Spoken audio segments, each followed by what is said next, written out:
common. Sekarang kita bisa lihat umur 20 kena diabetes, umur 30 hipertensi, umur 35 stroke, umur 41 tahun meninggal karena serangan jantung. Bahkan pernah saya temukan satu kasus dan saya cukup prihatin. Itu juga berefek yang menyebabkan tadi penyakit degeneratif lebih banyak terjadi atau dialami pada usia-usia lebih muda sekarang. Hanya satu di antara mereka yang meninggal serangan jantung, sisanya 5-nya itu meninggal karena cancer. Ada yang kena kanker kulit, kanker tenggorokan. Selalu faktor genetik yang orang salahkan gitu. Oh, kamu meninggal kanker ya karena memang ada genetiknya.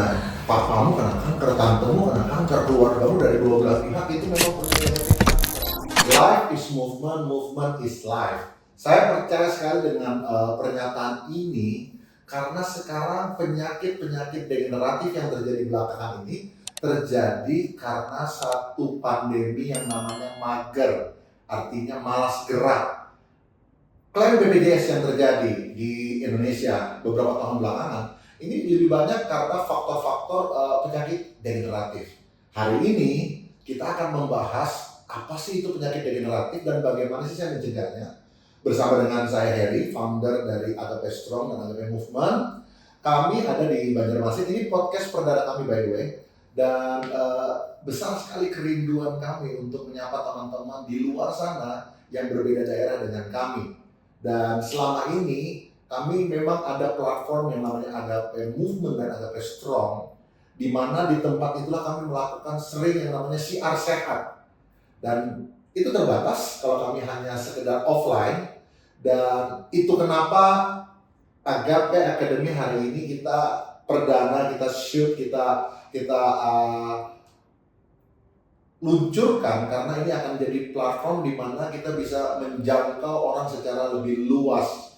Di sini adalah tempat atau forum di mana kita akan membahas gaya hidup sehat, bagaimana caranya kita bisa mempunyai kualitas hidup yang lebih baik. Dan bersama saya hari ini ada Fisio Algi, salah satu mentor atau fisioterapis senior yang ada di Kalimantan Selatan dan ada di Agape Strong, Agape Movement. Mungkin saya persilakan Fisio Algi langsung perkenalkan dirinya saja, apa saja kegiatannya sehari-hari. Silakan Bang. Ya, baik. Terima kasih.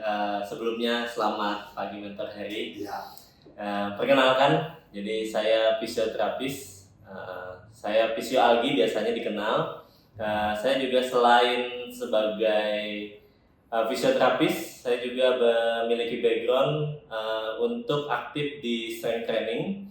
Dan saat ini aktivitas saya selain sebagai fisioterapis juga mengajar di sebuah kampus yang ada di Kalimantan Selatan. Dan selain itu juga kita banyak sekali sebenarnya melakukan beberapa penelitian serta pengabdian yang saat ini mungkin dibantu oleh Agape Strong dan Agape Movement. Iya. Gitu. Ya, jadi hari ini kita akan bahas tentang pentingnya strength training untuk mencegah penyakit degeneratif di usia muda. Mungkin saya mau ajukan pertanyaan ke Fisio Algi. Sebenarnya secara garis besar apa sih itu penyakit degeneratif? Karena banyak orang di luar sana mungkin saja masih nil informasi mengenai hal ini. Oke, jadi kalau penyakit degeneratif sebenarnya penyakit degeneratif ini sering terjadi akibat daripada faktor usia. Jadi sebelumnya kita mengenalnya itu karena usia yang sudah semakin menua, akhirnya kemampuan fisik serta kemampuan fungsionalnya itu menurun ya, sehingga banyak terjadi kelainan-kelainan metabolik yang sering terjadi. Nah, salah satunya biasanya penyakit degeneratif yang sering terjadi pada lansia itu ada penurunan kekuatan otot ya, biasa kalau kita kenal itu sarkopenia namanya. Kemudian ada juga yang mengalami hipertensi, diabetes seperti itu pada lansia biasanya terjadi. Ya, jadi pada kesimpulannya penyakit degeneratif sebenarnya adalah penyakit-penyakit tidak menular. Betul seperti itu ya? Iya, betul. Nah, tapi dari pengalaman dan pengetahuan saya yang mungkin terbatas, zaman dulu waktu saya masih kecil itu kalau misalnya dengar orang sakit ginjal, darah tinggi, stroke, serangan jantung itu di usia yang sudah relatif cukup berumur lah, 60, 70. Itu umumnya kita dengar seperti itu. Tapi sekarang ini fenomena yang menarik menurut saya karena beberapa tahun belakangan, mungkin 10 tahun atau 20 tahun belakangan dan lebih kencang lagi 5 tahun belakangan ini orang-orang yang terkena penyakit-penyakit degeneratif itu usianya sudah jauh semakin muda. Bahkan sudah sesuatu yang sangat common. Sekarang kita bisa lihat umur 20 kena diabetes, umur 30 hipertensi, umur 35 stroke, umur 41 tahun meninggal karena serangan jantung. Bahkan pernah saya temukan satu kasus dan saya cukup prihatin, ada anak usia SD terkena diabetes tipe 1 misalnya. Nah ini kenapa fenomena ini bisa terjadi begitu loh? Kenapa usia untuk orang terkena penyakit degeneratif itu semakin muda? Bahkan klaim BPJS sekarang kan paling banyak adalah pasien-pasien dengan kebutuhan cuci darah. Nah ini mentor sendiri melihat fenomena ini seperti apa? Ya, menarik sebenarnya ya Ton, yang terkait dengan fenomena yang sering terjadi saat ini. Apalagi tadi tentang penyakit tidak menular yang semakin banyak terjadi pada usia lebih muda daripada usia tua. Bahkan fatality rate-nya melebihi daripada COVID sebenarnya. Betul. Hanya nggak dibahas aja, nggak diekspos saja kan? Iya. Jadi ini juga salah satu efek sebenarnya ya daripada pola hidup. Nah, selain dengan pola hidup, mungkin beberapa tahun yang lalu kan kita sudah sempat mengalami COVID ya, dan di situ juga bahkan sempat dikeluarkan sitting is the end of the smoking. Jadi dia duduk atau kebiasaan sedentary itu lebih membahayakan daripada merokok. Nah itu kebiasaan mager lah sederhana. Ya. Kebiasaan malas bergerak itu lebih berbahaya pada. Saya bukan mengeneralisir bahwa silahkan merokok ya di sini ya. Oke lanjut. Ya jadi sedentary life itu yang kebiasaan duduk kemudian sukanya aktivitas tidak melakukan aktivitas lah lebih tepatnya ya. Nah itu ditunjang dengan pola hidup yang tidak baik, misalnya dengan mengkonsumsi makanan gula ataupun yang tidak sehat lah, sehingga itu juga berefek yang menyebabkan tadi penyakit degeneratif lebih banyak terjadi atau dialami pada usia-usia lebih muda sekarang ini. Seperti itu sih. Ya ini menarik kok ya, karena saya mau sedikit cerita pengalaman pribadi saya begitu. Jadi saya keluarga dari pihak mama begitu dan dari pihak papa begitu, dua-dua. Sebagian besar anggota keluarga kami ini meninggal karena penyakit degeneratif. Cuman 2 aja kemungkinannya kalau nggak cancer dengan berbagai macam jenis cancernya atau jantung atau diabetes, 3 lah. Nah dari pihak papa saya itu, saya punya almarhum papa itu punya 7 bersaudara, 6 diantaranya sudah meninggal. Hanya 1 diantara mereka yang meninggal serangan jantung, sisanya 5-nya itu meninggal karena cancer. Ada yang kena kanker kulit, kanker tenggorokan, papa saya sendiri kanker hati, ada yang kena kanker darah, yang paling kecil kena kanker darah leukemia, dan yang salah satu meninggal karena serangan jantung. Dari pihak mama saya pun juga banyak sekali kena cancer. Bahkan saya punya kakak sendiri 4 bulan yang lalu juga almarhum meninggal juga karena kanker paru-paru. Nah ini menarik saya. Selalu faktor genetik yang orang salahkan gitu. Oh, kamu meninggal kanker ya karena memang ada genetiknya. Papamu kena kanker, tantemu kena kanker, keluargamu dari 2 belah pihak itu memang punya genetik kanker. Nah yang jadi pertanyaan saya masih awam, ini jadi pertanyaan saya. Apakah karena apa benar faktor genetik? Kalau karena faktor genetik kan artinya saya juga punya potensi yang sangat besar untuk bisa mengalami hal yang serupa. Nah, menurut mentor sendiri hal itu seperti apa? Nah, ini jadi pertanyaan menarik tuh. Kalau misalnya seperti itu, ini saya bertanya balik, apakah mentor akan menyerah dengan kehidupan seperti itu? Atau tentu tidak. Itu kenapa sekarang saya banyak melakukan research apa saja yang saya bisa lakukan sebagai tindakan preventif untuk saya tidak mengalami hal yang serupa. Ya, benar. Jadi secara genetik sebenarnya ya memang ada beberapa penyakit seperti tadi kanker, kemudian jantung itu salah satu faktor pengaruhnya ya genetik. Tapi apakah dengan kita mengetahui faktor genetik itu kita akan menyerah dengan kehidupan kita, itu sebenarnya tidak. Jadi saat ini dengan upaya preventif Salah satunya tadi dengan memperbaiki pola hidup, kemudian kita lebih aktif melakukan aktivitas fisik yang menghindari tadi sifat-sifat sedentary itu memiliki keuntungan yang lebih baik, atau minimal kita meningkatkan ceritanya kita upaya untuk hidup. Gitu. Ini memang area yang sangat menarik, dan kita bukan ahlinya di bidang itu untuk membahas soal itu ya. Mungkin nanti akan ada dokter yang mungkin nonton podcastnya akan bilang, oh kalian bukan bidangnya, betul. Tapi semua kita yang ada di Agape sini, baik kami yang sekarang berbicara di sini maupun teman-teman nanti yang nonton, kita coba untuk tempatkan diri kita sebagai pembelajar aja. Betul. Sebagai pembelajar. Jadi Betul. apapun latar belakang pendidikan kita, apapun latar belakang sosial ekonomi kita, tapi kita hadir di situ untuk belajar sama-sama. Benar. Saya ada baca satu artikel mengenai hal ini tadi, berkaitan dengan pertanyaan saya, kata bahwa apa benar nih faktor genetik? Tapi ada satu penelitian juga, walaupun mungkin penelitian ini harus dibuktikan lagi dan harus ditukar oleh banyak penelitian yang lain, mengatakan begini, ditemukan bahwa orang-orang yang punya hubungan kekeluargaan dan punya kesamaan biasanya itu mempunyai kesamaan penyakit. Kelompok ya maksudnya. Iya, jadi bisa. Kalau kita berada dalam satu kelompok ceritanya, kelompok itu bisa mempengaruhi. Betul, misalnya kayak contoh, orang yang lahir di suku tertentu dengan kebiasaan makan tertentu, itu biasanya akan punya penyakit yang kurang-kurang lebih sama. Nah, ini contohnya lagi, sebelum saya masuk ke poin yang saya mau ngomong, ini menarik. Saya separuh Kalimantan, separuh Manado. Nah, orang Manado itu makanannya cuma cita rasanya tuh khas banget. 3 yang paling menonjol makanan Manado itu asam, pedas, asin.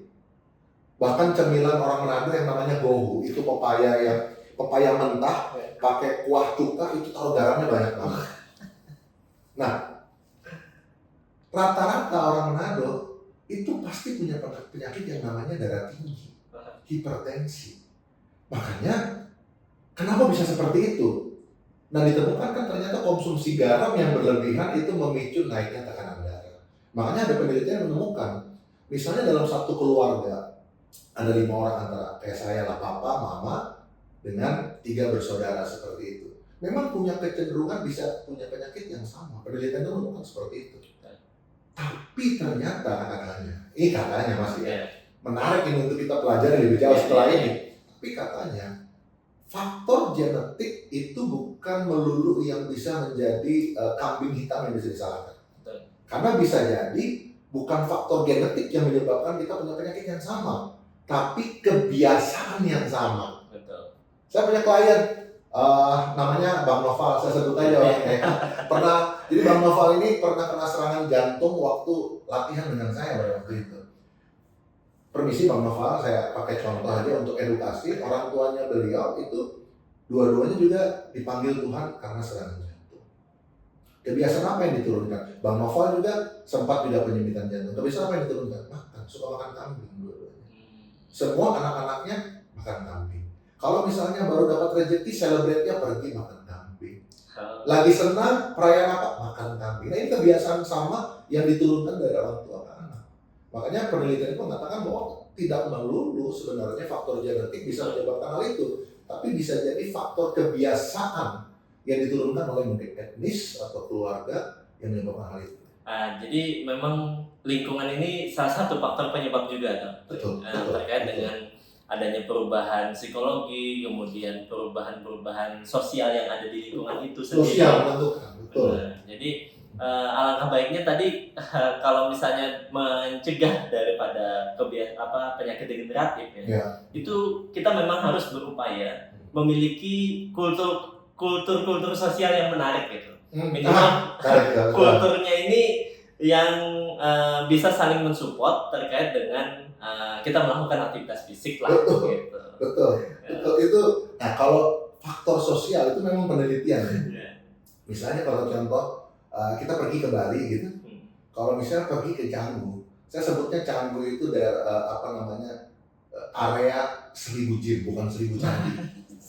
Karena per 2 bulan sekali atau saya kesana ada aja gym baru buka gitu. Ada gym baru, ada studio pilates, ada pedal club, semua fasilitas olahraga itu Canggu tuh surganya. Jadi yang saya lihat ya, nggak ada orang mau perut buncit hidup di Canggu gitu. Orang kemana-mana gayanya berotot, pakai baju fitness, perempuan juga badan bagus, tato. Itu sudah faktor sosial yang membentuk seperti itu. Akhirnya terbentuk culture-nya ya. Terbentuk culture-nya. Jadi pada waktu misalnya kafe-kafe yang buka pun ya kafe-kafe yang biasanya provide makanan sehat. Berbeda dengan Sanur, saya suka Sanur by the way. Berbeda dengan Sanur. Ini yang datang orang-orang tua gitu, kebanyakan. Tempat retirement, tempat pensiun yang paling menyenangkan. Di sana orang nggak pusing, misalnya perut buncit, saya juga buka baju perut agak buncit juga nyemplung, nggak malu karena environment-nya juga pada buncit gitu loh. Itu menarik. Itu jadi gimana tadi itu? Ya, mungkin nanti bisa jadi pembahasan tersendiri terkait dengan faktor sosial tersebut. Betul. Itu nanti mungkin kita bahas di lain waktu. Kita coba untuk fokus kepada topik kita hari ini. So, yang pertama bahwa penyakit degeneratif itu adalah penyakit yang memang sekarang menjadi pandemi. Betul. Ya, dia mungkin nggak kelihatan di permukaan, tapi kalau kita mau sekali-sekali pergi ke rumah sakit, kita akan lihat bahwa mungkin sebagian besar, saya nggak tahu presentasinya berapa, orang-orang yang sekarang terbaring di rumah sakit itu karena pencetus awalnya adalah penyakit-penyakit degeneratif. Ya, jadi sebenarnya saya buka sedikit ya, Tor ya. Jadi Kementerian Kesehatan itu sebenarnya udah mengeluarkan undang-undang terbaru, Undang-Undang 17 tentang kesehatan tahun 2023. Jadi di Kementerian Kesehatan sendiri itu sebenarnya mereka sudah berfokus terhadap upaya untuk mencegah orang menjadi sakit. Jadi ada undang-undangnya ya untuk mencegah orang jangan sakit ya. Jadi Kementerian Bapak Menteri sendiri, jadi Bapak Menteri Bapak Budi Sadikin itu kan sudah menginstruksikan dan bahkan mengeluarkan. Jadi bagaimana kita yang berada di bidang kesehatan, khususnya kalau fisioterapi kan sebagai tenaga kesehatan ya, itu mengupayakan bagaimana mencegah orang sakit ini menjadi orang sehat ini menjadi sakit seperti itu. Orang sakit menjadi sehat atau orang sehat menjadi sakit? Orang sehat menjadi sakit. Oh. Jadi jangan sampai orang yang sehat sebelumnya itu berupaya menjadi sakit. Kenapa? Salah satunya tadi karena fraud yang terjadi di kesehatan. Jadi dana-dana kesehatan itu kan mulai membengkak ya sebenarnya di rumah sakit itu, sehingga banyak upaya preventif yang kita hadirkan gitu. Jadi Kementerian Kesehatan sendiri itu mengupayakan supaya upaya-upaya preventif ini lebih dominan lah. Itu gunanya untuk apa? Karena mencegah tadi penyakit degeneratif. Yang kita ketahui proses untuk pengobatan sendiri pada penyakit degeneratif itu membutuhkan jangka waktu yang panjang. Tidak bisa 1-2 kali terapi itu selesai, nggak bisa. Nah, sedangkan klaim BPJS yang terjadi karena tadi pembengkakan akhirnya ada pembatasan juga. Yang biasanya dulu terapis bisa 4 kali dalam seminggu, sekarang dibatasi jadi 2 kali seminggu.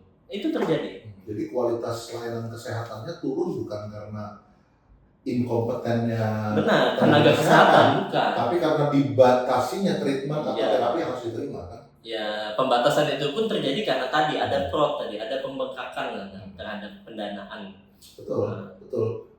Kalau mentor bilang bahwa memang pengobatan untuk pasien yang penyakit degeneratif itu pasti panjang. Nah, kayak contoh sekarang kan yang saya pernah baca dan saya pernah terima informasinya, ternyata itu klaim BPJS Kesehatan yang paling tinggi untuk pasien-pasien hemodialisa atau orang pasien dengan keperluan atau kebutuhan cuci darah. Dan cuci darah ini untuk orang yang mungkin tahapan awal masih seminggu sekali. Tapi kalau misalnya sudah semakin menurun situasinya atau status kesehatannya, ada yang bisa sampai seminggu 3 kali harus cuci darah gitu. Nah, itu seperti itu. Jadi selain hemodialisa sebenarnya upaya rehab itu juga salah satu yang paling tinggi. Jadi rehab ini kan layanan fisioterapi lah yang terjadi. Biasanya pasien yang atak atau stroke begitu? Ya, stroke lebih dominan. Jadi kondisi stroke itu paling banyak klaimnya, yang padahal dalam jurnal fisioterapi sendiri itu menuliskan ketika kita melakukan penanganan atau latihan kepada pasien stroke itu minimalnya 3 jam. Itu sudah ada jurnalnya, sudah ada pembahasan. 3 jam ya? 3 jam 1 hari, Bang.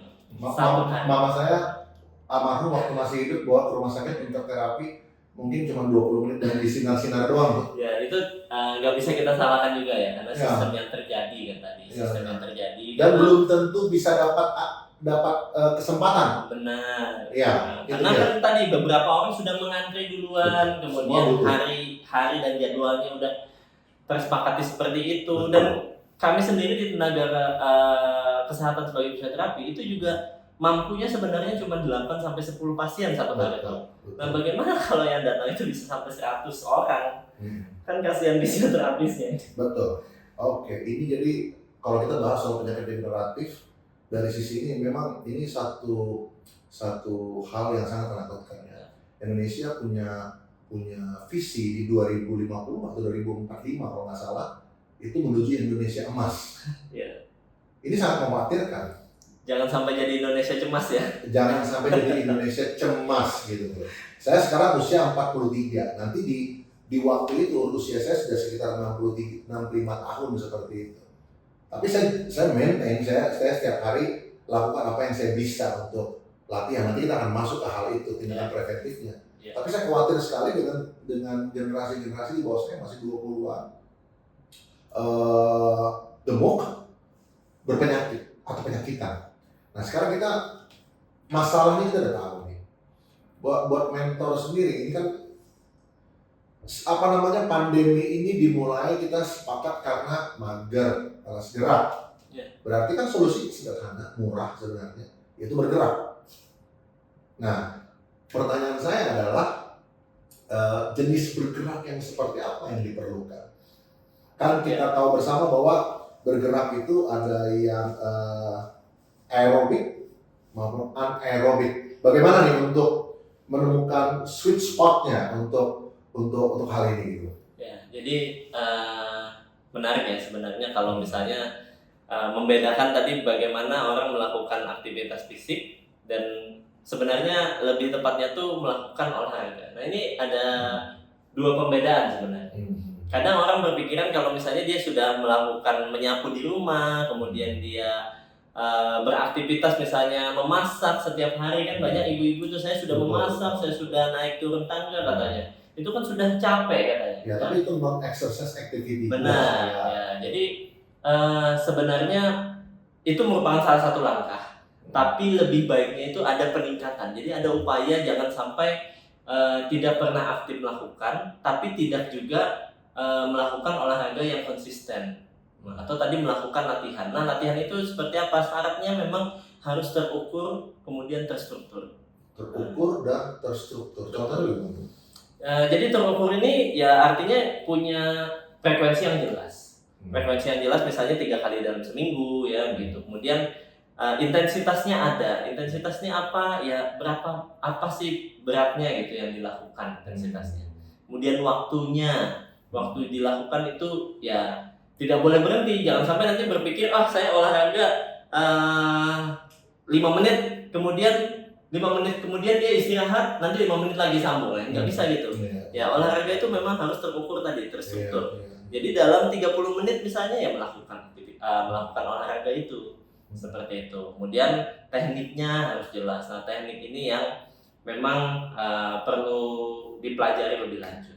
Seperti itu. Teknik apa nih Pak? Jadi kan kalau kita misalnya merujuk kepada aktivitas untuk menjadi bugar itu kan ada dua. Jadi saya ada singgung sempat. Kalau aktivitas hanya sekedar bergerak itu non exercise activity. Itu yang dilakukan oleh ibu di rumah, ibu rumah tangga ya.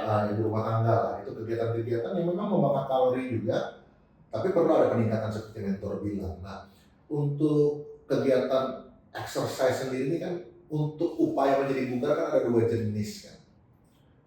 Menurut mentor sendiri, menurut fisiologi sendiri, mana yang lebih penting gitu? Kegiatan anaerobik kah? Seperti melatih otot kita untuk menjadi lebih kuat kah?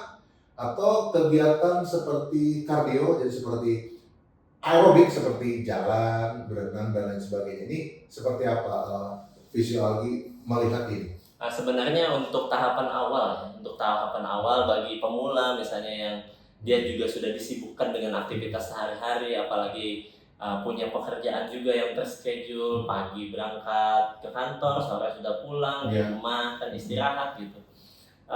paling dasarnya sebenarnya melakukan jalan kaki. Jalan kaki. Tapi jalan kakinya ini kalau bisa terukur dan terstruktur tadi. Nah, jangan sampai ketika di kantor saya juga sudah ke kanan ke kiri katanya begitu. Itu kan belum terukur sebenarnya. Jadi yang terukur itu seperti apa definisinya? Ya, jadi terukur itu minimal kalau kita biasanya yang menggunakan smartwatch gitu. Jadi yang baiknya itu sebenarnya kita bisa melangkah itu di kisaran itu 5.000 sampai dengan 10.000 langkah satu hari. Nah, itu untuk intensitas ringan tadi yang mungkin bisa dicoba untuk pemula-pemula yang mau aktif lah dalam kesehariannya. Gitu. Apalagi tadi kalau misalnya dikaitkan dengan sedentary. Dia juga bekerja harus duduk minimal di depan laptop ceritanya. Banyak tuh teman-teman saya dosen tuh. Dia setiap hari katanya berangkat ke kantor tapi lebih banyak dia menghabiskan waktu di depan laptop, bisa 3-5 jam duduk aja. Nggak berdiri-berdiri kan? Ya, gitu. Iya. Hanya memang kalau aktivitas ringan seperti jalan kaki untuk kejar 10.000 langkah itu nggak gampang juga sebenarnya. Karena kalau saya hitung-hitung 10.000 langkah itu sekitar 8-9 kilo. Benar. Saya pribadi kalau beruntung sampai 10.000, tapi biasanya sih ukuran yang saya pakai at least saya bisa jalan 30 menit aja non-stop dengan kecepatan yang lumayan tinggi. Jadi biasanya yang saya pakai untuk saya pribadi nih ya. Saya nggak lari karena badan saya cukup berat dan di usia 40 ke atas seperti ini memang nggak ideal untuk lari. Betul. Nggak ideal untuk lari. Beresiko kan, karena kan banyak usia seperti saya yang main badminton tiba-tiba dapat cardiac arrest, main futsal. Jadi saya ambil yang aman. Rata-rata kalau misalnya saya jalan sekitar 30 menit itu paling dapatnya 3.000 sampai 4.000 step.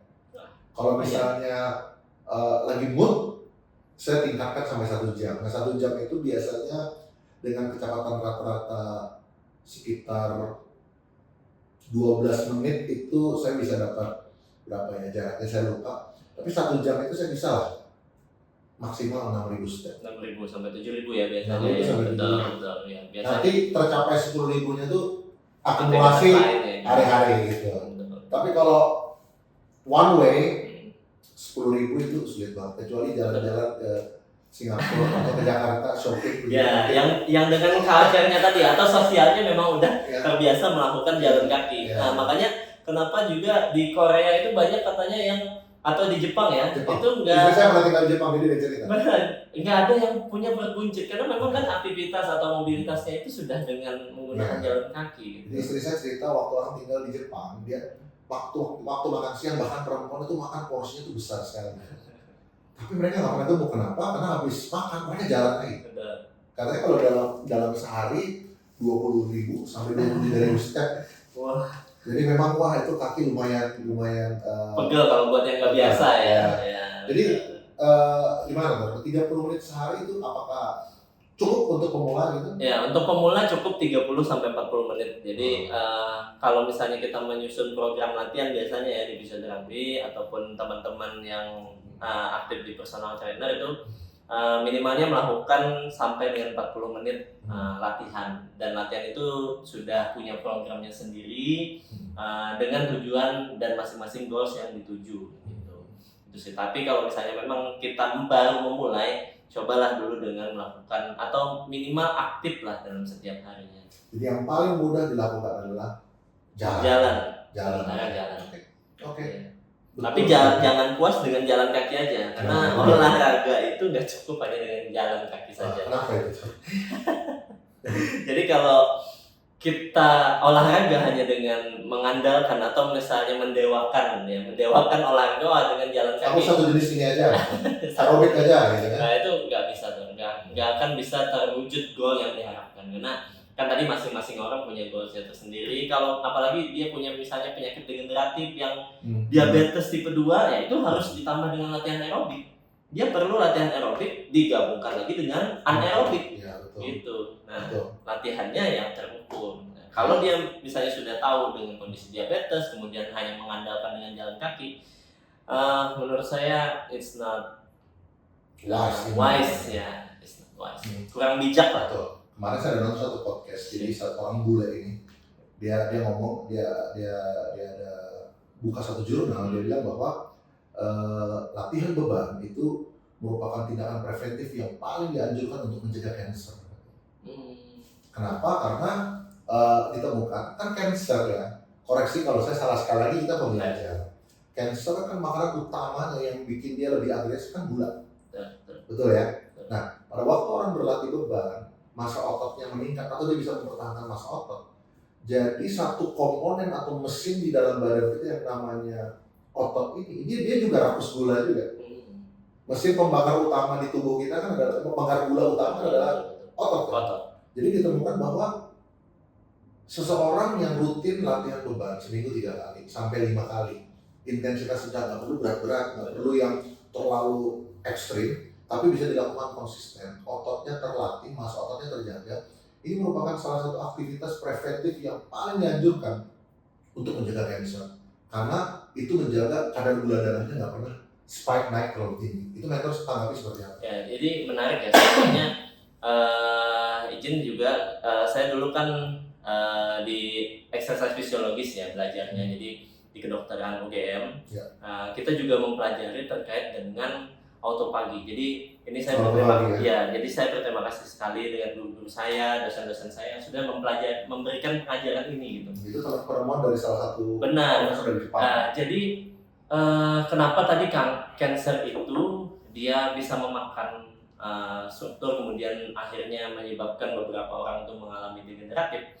Salah satunya karena memang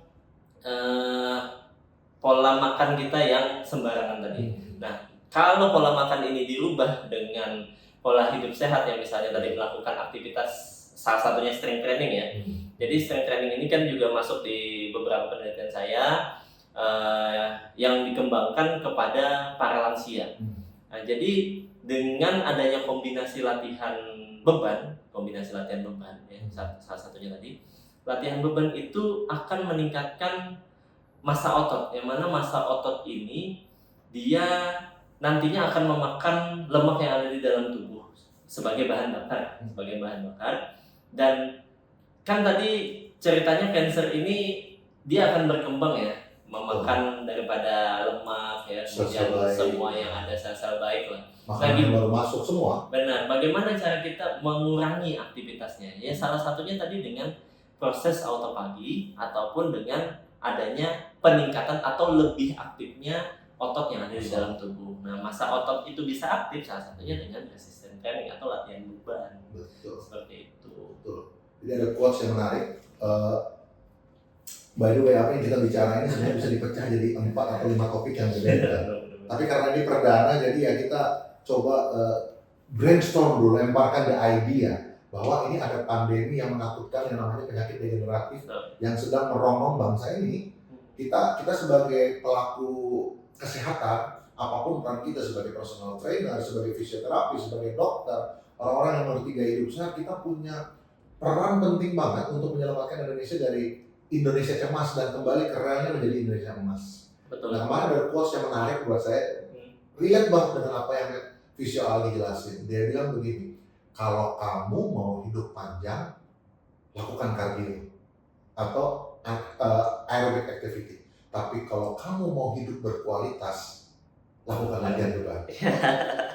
Ini relate dengan Dr. Henry, salah satu panutan kami di Adult Strong, yang bilang bahwa supaya hidup kita di masa tua nanti nggak KKN katanya. Kanan kiri nuntun. Ya, seperti itu kan. Jadi bagus banget posisinya, kalau kamu mau hidup panjang, jalan kaki, kardio. Tapi kalau kamu punya hidup yang berkualitas, tetap punya kemandirian di usia berapapun, lakukan latihan beban. Betul. Jadi memang kombinasi latihan kardio, kemudian latihan anaerobik tadi, aerobik ataupun anaerobik tadi itu memang tidak bisa dijadikan salah satu yang mana yang lebih bagus gitu. Sebenarnya lebih bagus lagi adalah tadi dengan kita menggabungkan semuanya. Apakah kita mau hidup kita lebih lama atau apakah hidup kita mau lebih berkualitas ke depannya, ya salah satunya dengan itu tadi. Nah, kemudian yang menarik lagi itu sebenarnya saya balik lagi terkait dengan upaya Kementerian Kesehatan ya Tor. Jadi upaya kesehatan perseorangan itu sebenarnya sekarang sudah dibagi atas 5 ya. Jadi ada upaya promotif, kemudian ada upaya preventif, kita mencegah, upaya kuratif, rehabilitatif, dan paliatif namanya. Nah, 3 di belakang terakhir ini adalah upaya terakhir kalau menurut saya ya, sebagai tenaga kesehatan. Karena ketika orang sudah masuk upaya kuratif atau upaya pengobatan, ini sudah jelas ada biayanya. Betul. Sudah jelas ada pembayaran tadi yang harus dibayar, dan kita akan sulit melepas daripada upaya pengobatan ini. Ya. Nah, jadi apa yang sebaiknya kita lakukan? Nah, salah satunya ya dengan upaya preventif tadi. Untuk mencegah bagaimana kita tidak sampai dengan upaya pengobatan. Nah, harapannya sih memang kita sebagai yang bisa menyiarkan tentang kesehatan itu lebih gencar lagi mempromosikan dan bagaimana kita mengupayakan untuk tadi mencegah orang sehat menjadi sakit. Oke, kita sudah sampai di penghujung episode kita kali ini. Apa yang jadi pesan buat dari mentor Algi atau Visio Algi buat teman-teman di luar sana untuk menanggapi atau menyikapi apa yang kita bahas hari ini? Betul. Yang menarik sebenarnya adalah quotes-nya ini, quotes kita hari ini. Jadi life through movement ya. Jadi bagaimana kita bisa hidup terus bergerak. Ya. Nah, ini sepakat dan sejalan sekali dengan tema kita pada pagi hari ini bahwa kita mengupayakan bagaimana kita bisa bergerak, terus bergerak untuk meningkatkan kualitas hidup.